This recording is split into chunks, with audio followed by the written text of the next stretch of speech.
Hey everybody, so we are going to move into our basic lesson on finding limits of analytic functions. Remember, an analytic function is an equation, right? Instead of a graph or a table, it's the actual equation. All right, so start off by just practicing factoring. So pause the video and factor those. All right, so the first one should have been pretty easy, x plus 3, x minus 3. The next one, be careful here, it's x minus 12, x minus 5. If you put x minus 20, x minus 3 or something like that, that adds up to 23, not 17. And then if you switch the sign like that, that gives you negative 60, so it's not that one. This one, I don't know the answer off the top of my head. I have to think about this. Let's see. 24 is 2 times 12, 3 times 8, 4 times 6. Oh, it's going to be 5 times 4 is 20. And then 6, negative 20 plus 6 gives us negative 14. And that's it. All right, there is kind of a lot of writing in this lesson, so sorry. The limit of a constant. So if f of x is a, where a is a constant, or just a number, then for any real number, the limit is a. So it doesn't matter. And if you think about it graphically, say I have the function 2, right? It's a horizontal line, right? The limit as x approaches 8 of the number 2 is always just going to be 2. Right? So no matter what the x value is, the y value will always be 2. So that makes sense logically. So please write this in your notes. All right, I know, again, it's a lot.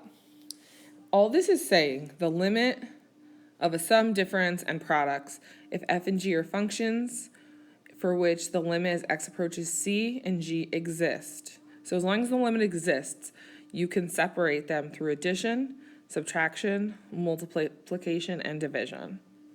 So again, as long as the limit exists, you are able to separate them. I know that seems silly, but this is a really important fact. But remember, with division, the denominator will never, you can't have the limit of g cannot equal 0 for that to work. All right, similar limit rules. If you have a constant on the inside of the function, you're allowed to take that constant and pull it out front, right? If you have the limit of a function to a power, you're allowed to move the limit inside the function and then do the power later, right? So the n is on the outside. Same thing with these. So think of it like this. The limit as x approaches, so this first one up here. If I have the limit as x approaches 5 of 2x, for instance, I'm allowed to rewrite that as 2 times the limit as x approaches 5 of x. That might, so 2 times 5 is 10. That might seem like a silly thing to do, but it does make a difference when you get into more difficult functions, okay? Same thing if you had the limit as x approaches x squared. X approaches, 8 of x squared. We can rewrite that as the limit as x approaches 8 of x, and then take that whole thing and square it. So that's what it's saying we're able to do. All right, theorem, limit of a polynomial. If p is a polynomial, then the limit as x approaches c of p of x is just p of c.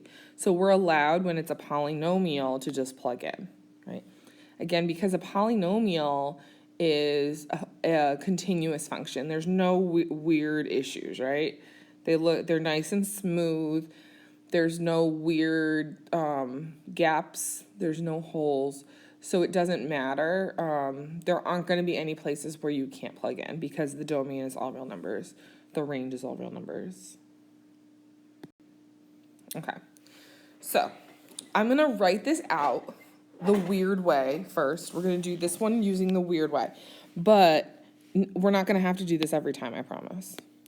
So technically, if we're going to follow like the math rules, this is what we're supposed to do. We're not, can I just plug in? Yes, I can plug in and say, okay, I get 1 minus 7 plus 22. So the answer is 16. Technically, the mathematics you're supposed to do is rewrite this. So it's the limit as x approaches 1 of x squared, because we're allowed to move that in the outside, minus 7. We're allowed to separate the minuses. I'm allowed to pull the constants out.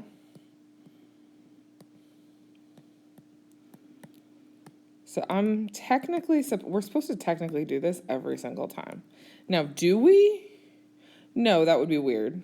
So this is 1 squared minus 7 times 1 plus 22, which is just plugging in. This is just technically like if we're going to follow the rules to a T in a high level class. So I'm going to do number 2 the same way. So we're going to rewrite the exponent is allowed to be on the outside. So the limit as x approaches 4 of x, and then that's squared, plus the limit as x approaches 4 of 11. So we're supposed to really write it out like that. Again, it seems silly. We can just plug in. The cubed root of 16 plus 11 is the cubed root of 27, which is not 3. But like this is a thing. All right, we're done with that. Let's just plug in, see what happens. So pause the video, plug in, what's the limit? All right, so we get, let's see, negative 7 plus 4 minus 2. What's that? Negative 3 minus 5. And then this one, let's see, we got 3 times 8, 24, minus 4 plus 1 is 19. Nope, it's 21, just kidding. Let's see, 4 times 4 plus 5, 16 plus 5, 21. So our answer is 1. All right, plug in negative 2, what happens? We get 4 minus 10 plus 6 over 4 minus 4. That's 0 over 0. So we can't do that. That's not an answer. Whenever you get 0 over 0, it means we have to do something else. So now look at this problem, and can you think of anything you can do algebraically to this problem? Well, think about the do now. What did I have you do in the do now? I had you factor. If we factor, we get x plus 2, x plus 3 on top, over x plus 2, x minus 2. So what are we able to do? We are able to cancel. So this is really the limit as x approaches negative 2 of x plus 3 over x minus 2. The limits are equal. These two functions, this one and this one, are not actually equal, but their limits are equal. So then I plug in negative 2 and I get 1 over negative 4. So that's my answer. Same process. Take a minute to show if this does end up being 0 over 0 if you plug in. See, 3 times 49 over 9 plus 4 times negative 7/3 minus 7. So 49 over 3 minus 28 over 3 minus 21 over 3. That top does become 0. Same thing on the bottom. So we end up getting 0 over 0. So we're going to rewrite this as a factored problem. So what do we get when we factor the top and the bottom? 3x, x. So let's see, 7 and 1, positive 7 minus 3 is 1 over, whoops, not 7, 5x squared on the bottom.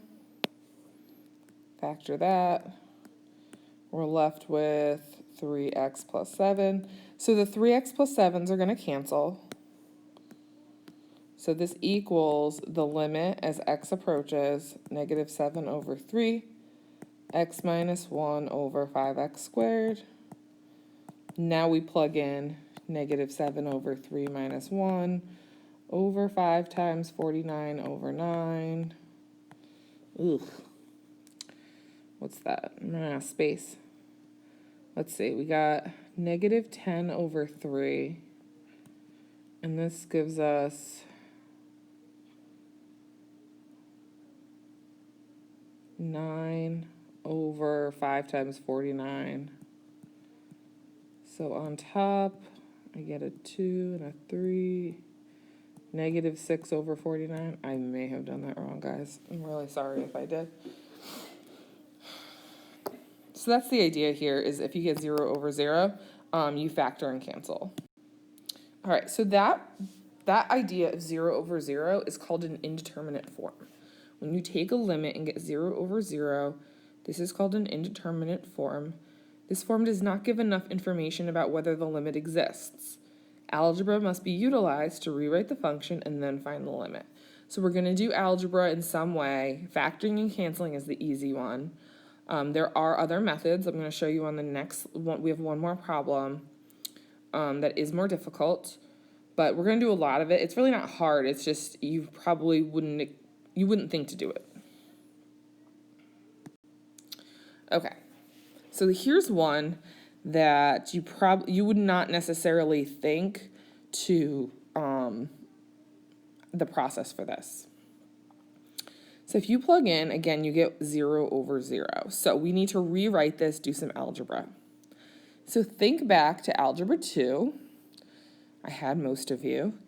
What is something that we used to do with radicals? When a radical looked like this, what is something we used to do? We used to write this. We used to take the conjugate. So we're going to take the conjugate of the top and the bottom. All right, so now if we take that numerator and we multiply it out. Now, since x is 4, we don't have to worry about the absolute value because it's positive, so we're going to ignore that. So it's x times x is x. Those are conjugates. The middle two are going to cancel, so we get minus 4. So this becomes the limit as x approaches 4 of x minus 4 on top, and then the bottom is x. We're not going to multiply out. Never multiply out when you're doing the conjugate problems. Never, ever, ever multiply out the other half of it. Only the one that's an actual conjugate. So now our x minus 4s cancel out. So this equals the limit as x approaches 4 of 1 over the square root of x plus 2. And we end up getting 1/4. Notice in all of these, I keep writing the limit. Please make sure to do that. That's important. It's important to write the limit every time because these functions aren't actually equal. This function here and this function here are not the same function. They are different functions. Their domains are different. Because of that, their domains and ranges aren't exactly the same. So they're very close, but they're not quite the same function. So please, please, please do not forget to write the limit. On the AP test, this past year, I was grading them, and that was an issue. Kids lost points because they didn't write the limit every single time. All right, that is this lesson. So homework number 7, page 100, 12 through 44 even. Have a fabulous day, guys.